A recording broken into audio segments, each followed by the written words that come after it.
Déclaration de la population de Sekebanza résidant dans le territoire.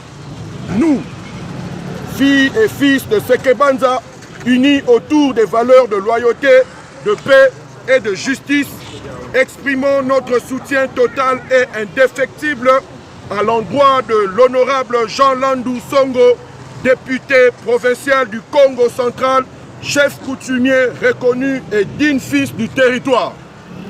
Depuis quelque temps, un groupe d'individus isolés, mus par la jalousie, la haine et des intentions machiavéliques, s'emploie à déstabiliser et salir l'image d'un homme respectueux, compétent et légalement reconnu par les textes de la République.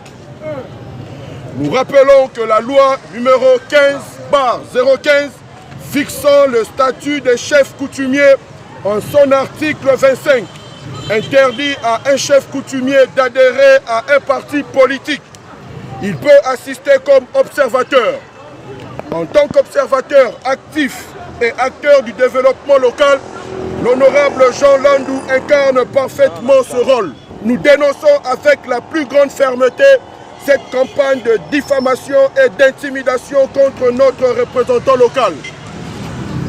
Ces attaques injustifiées constituent non seulement une atteinte à sa personne, mais aussi un mépris à l'égard de tout un peuple.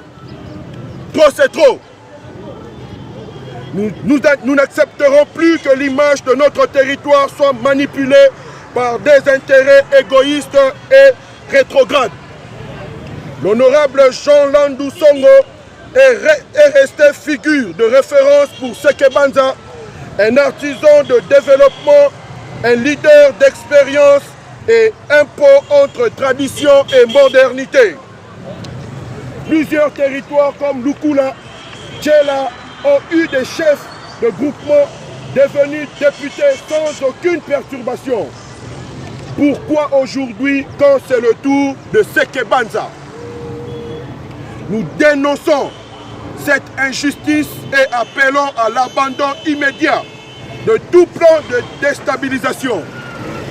Sekebanza mérite le respect et l'égalité comme les autres.